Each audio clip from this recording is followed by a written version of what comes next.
Central Europeans, and in this case I'm speaking primarily about Hungarians, Slovaks, Czechs, Poles, and Slovenes, the end of socialism and the breakup of the Eastern Bloc marked a new era of independence and self-definition. Where previously nations had been subjected to ignominy within the borders of the Habsburg Empire, or coerced into artificial states blessed by Western powers, for example, Czechoslovakia and Yugoslavia, suddenly they had the opportunity and also the responsibility to define their place within the global community of nations. This emerging place in Central Europe was defined by the nation's specific geographic location on the border between East and West, as well as the ongoing historical process of globalization. In their 1992 article, Beyond Culture, Space, Identity, and the Politics of Difference, Akhil Gupta and James Ferguson put forth the concept of borderland as the normal locale of the postmodern subject, an interstitial zone of displacement and deterritorialization that shapes the identity of the hybridized subject. This begins to make clear the complex notion of place, which refers not only to physical space, but also to the corresponding mental conception. Gupta and Ferguson based their argument in part on the seminal 1992 work of Arjun Appadurai, Modernity at Large.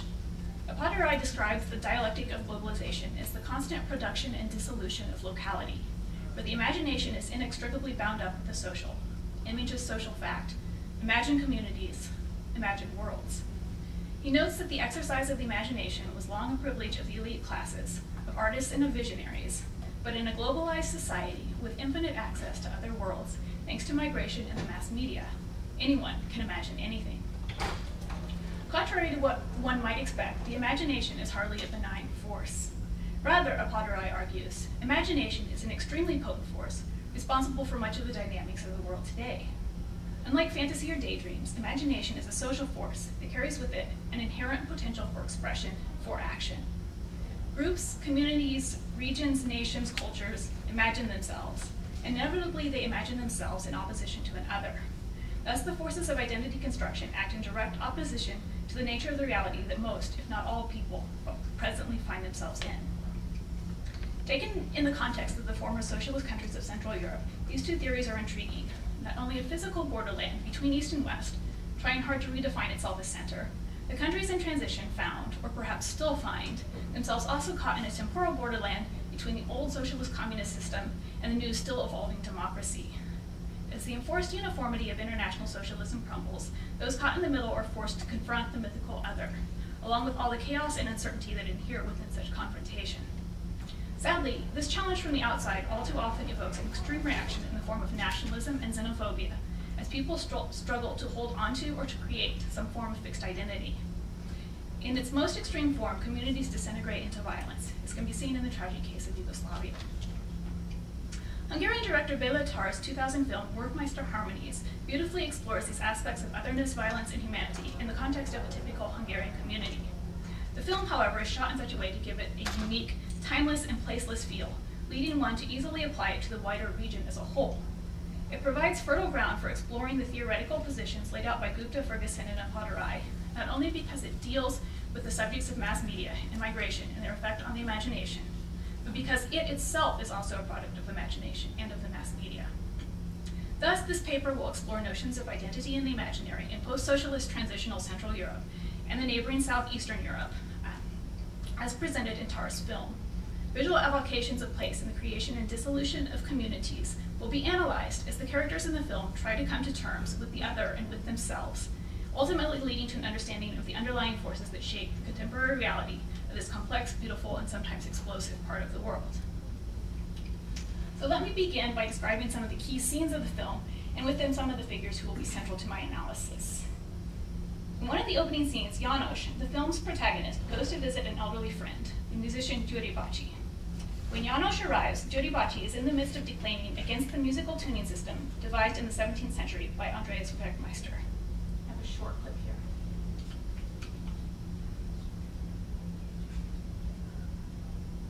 This is Gyuri Bacsi.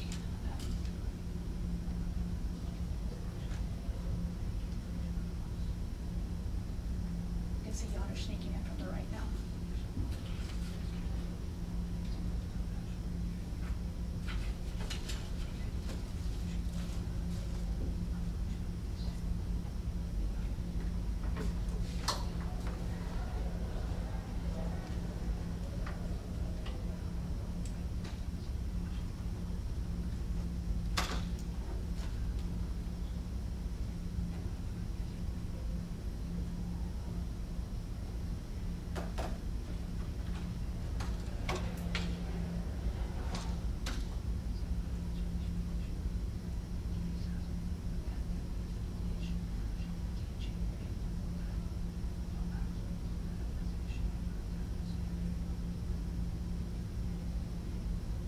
scale devised by Werkmeister puts forth a system of equal temperament, whose origin lies in an attempt to solve an age-old musical problem.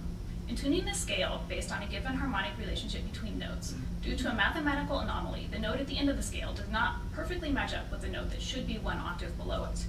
Therefore, some compromise is always necessary in tuning. Prior to the introduction of equal temperament, instruments were tuned in such a way that the most important chords were perfectly in tune, less important harmonies were slightly compromised, and one or two chords, called the wolf, were so far off that they were unplayable. In equal temperament, though, the pure octave is divided into 12 equally spaced tones, thus allowing music to be transposed up and down the scale, written and played in any key. This is what most modern music is written in. All the harmonies are compromised to exactly the same degree, which is mathematically determined. Thus, all the notes are playable, but none of them is perfect. János later interrupts one of Győri Bácsi's tirades against this musical outrage to bring him some bad news. He gets a letter from Győri Bácsi's ex-wife, Tunde Néni, notifying him that she needs his help for a special project. A circus has come to town, and with it, many undesirable types are beginning to congregate in the town square. Tunde Néni wants to cleanse the town of these vermin and restore it to its rightful order, full of decent, law-abiding, upstanding citizens. She herself, however, does not have the necessary moral authority to carry this off. Thus, she appeals to her ex-husband, who is well respected in the community, to gather signatures from the townspeople to support her cause. We have a short clip of János attempting to recruit people to this cause.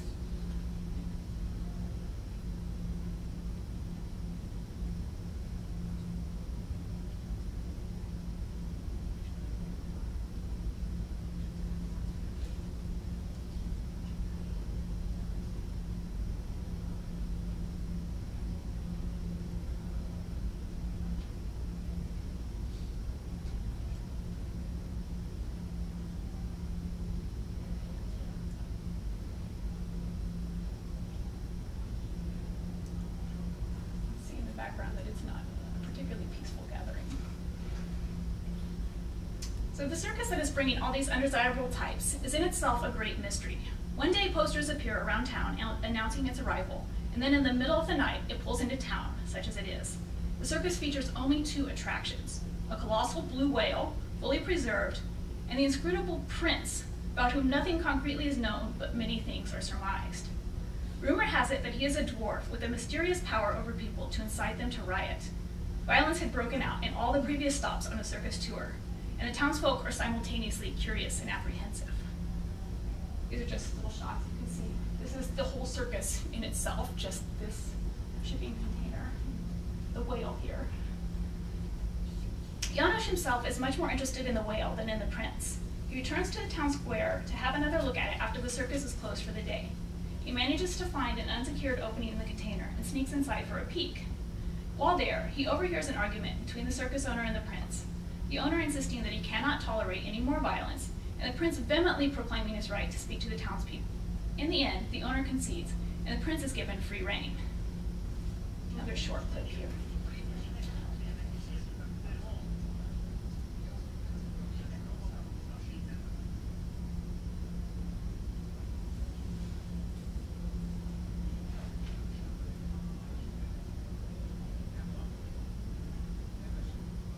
In this case, the gentleman here speaking is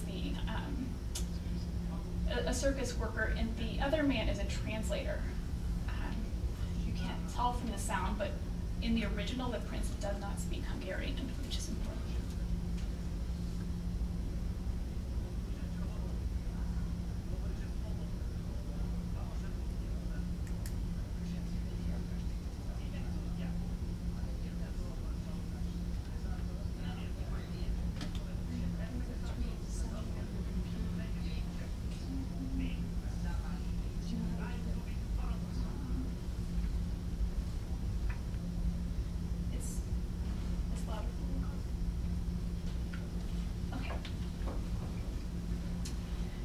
And the final key scene presents the inevitable. A riot breaks out among the townspeople gathered in the square, who then rampage through a local hospital.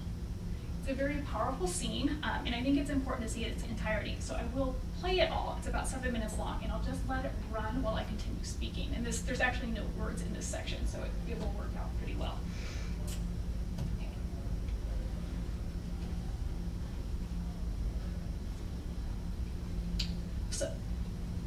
Let us move on now to the key terms of our discussion, borderland and imaginary.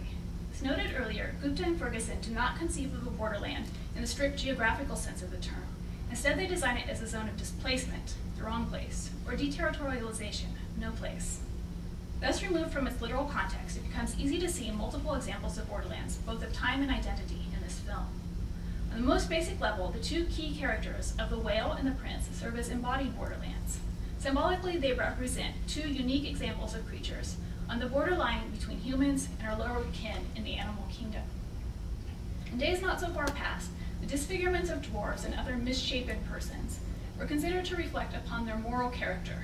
A shrunken body was a sign of a shrunken conscience, and such unfortunates were classed with the beasts. The whale, too, once sparked great controversy when it was classified scientifically with humans as a mammal instead of a fish. This challenged conventional wisdom, not to mention religious belief, about humanity as distinct from and superior to the rest of nature, and placed us a little too close for comfort to the world of the beasts. The film itself is also situated within a temporal borderland at the meta level. The aptly named transitional period in Hungary, following the fall of socialism, represents an inherently chronological process rather than a fixed event, rather than a clean break between the totalitarian past and the democratic future. This borderland between was and will be is the ephemeral present in which the film is set, a present that is hard to pin down, that exists more in the minds of the people than in any concrete indicators on the ground. Apadarai argues that these simultaneous temporal and spatial transitions make modernity critically dependent on today's vast flows of people and ideas, a radically different state of affairs from Soviet-dominated state socialism. For him, it is precisely these flows of people and ideas, in the form of mass migration and the media, that together make up the work of the imagination as a constitutive feature of modern subjectivity. The imagination is the driving force of contemporary identity and identity politics. In Werkmeister Harmonies, the work of the collective imagination in forming identity can be seen most clearly in Tunde efforts to cleanse the town of undesirables. Where before there had been simply townspeople, new categories were suddenly introduced, us and them. Significantly, this break occurs due to the introduction of a foreign element into the hitherto homogeneous town. And that foreign element is the circus. The circus represents both migration, or the movement of persons, in the form of the prince, the whale, and the circus personnel, who are outsiders to the town. And it also represents mass media, or the movement of ideas, in the potential of these persons to speak to a large audience at a single locale, as they did to the crowd when it was gathered in the square to take in the spectacle. So Tunde Neni and the prince effectively set up two competing conceptions for the townspeople to identify with. Tunde Neni on the side of tradition, law, and order, and the prince on the side of chaos, change, and the unknown. The unsuspecting townspeople find themselves suddenly called upon to decide which side they are on. Caught in the middle between the two sides, most of them identifying neither with one nor the other, the townspeople live in a margin of uncertainty, ripe for exploitation and violence. Their decision ultimately comes down to a question of how they imagine themselves collectively, how broad or narrow their vision of community is. In Werkmeister Harmonies, the borderline between us and them is also the borderline between civilization and barbarism. The riot scene in the hospital has been described as the crisis of European civilization.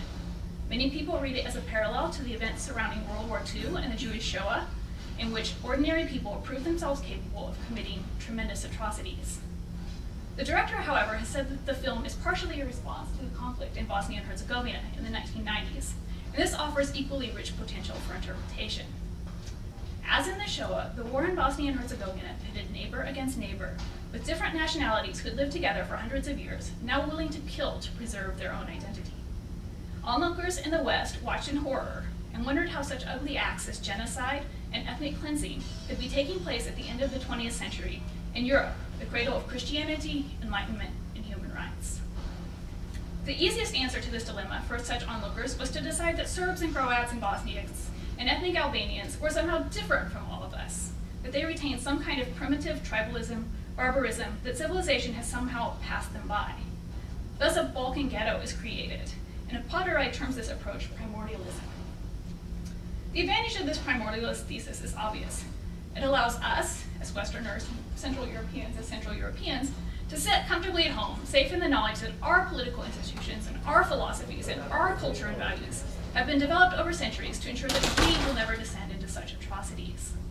Clearly, this approach is based implicitly or explicitly on the us versus them mentality, which is in turn based on our imaginary notions of community at the local, regional, national, and global levels, generously helped along by the particular dynamics of communist and post-communist politics of place. As Gupta notes, one hallmark of 20th century revolutions is the difficulty of formulating large-scale political movements without reference to national homelands. Thus, paradoxically, the internationalist aims of the proletarian movement fostered an undercurrent of nationalism, ultimately leading to meltdowns along ethnic or national lines in the post-Soviet period.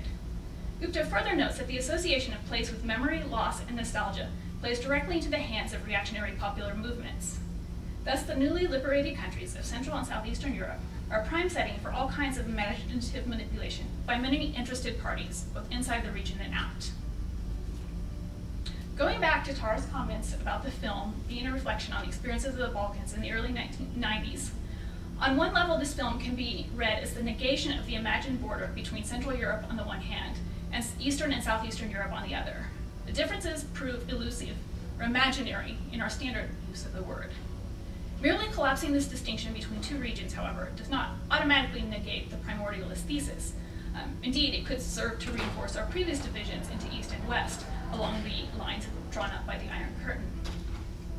It seems to me unlikely that Tara was trying to assert only the similarities between Central and Southeastern Europeans, although I think that that's part of it. He's saying that the same nationalistic forces are at work with the same potential for violence. But I think the film can also be read more generally as a reflection on European and North American or Western civilization as a whole, and by extension on all humankind, that we all have within us the potential for violence, that no political system or standard of living can be said to ensure that we treat our neighbors with dignity and respect. It's particularly interesting that it's never clear in the film to precisely what extent János takes part in the violence. Clearly he was a witness to it, we see him there. But it's equally possible that he was not just a passive witness, but an active participant. After all, he was certainly there at the scene. This ambiguity in the protagonist, with whom we subliminally identify, places us solidly in the borderland between us and them, reinforcing the idea that the distinction does not truly exist. It is merely a product of our collective imagination. The one scene from this film that defies nearly all reviewers in their attempts to weave it into the storyline is the scene about musical temperament from which the film takes its name, the first clip that I showed you. I believe that analyzing this film in the light of globalization offers potential to riddle out this enigma. Temperament exploits its double meaning as personality and as balance, powerfully expressing the notion of identity. In the musical analogy, by a quirk of math, just like a quirk of DNA, the identity of keys, just like the identity of countries and regions, are arranged on a keyboard as they are arranged on a map and seem to have the potential to coexist. The film ends with György going to visit János in the hospital. János is now mute, symbolically reverting to an animal-like state after witnessing, or perhaps participating in, the brutal raid on what might very well have been that same hospital. György tells János that he has retuned the piano to equal temperament, sacrificing the purity of the harmonies for the sake of the octaves. He says this with a hint of sadness, perhaps resignation, but no bitterness. The world is changing and equal temperament is here to stay. Perhaps the same might be said of globalization in the post-Cold War era. Our world is now organized in ever larger groupings, in octaves instead of chords. As these various communities come into contact with each other, we can no longer avoid the wolf, the unplayable combination, the violent clash of sounds and peoples. Our only hope, as Tar would have it, is to sacrifice a bit of our notion of isolated purity, whether that be geographic, ethnic, or otherwise, in favor of a larger notion, a grander work of the imagination.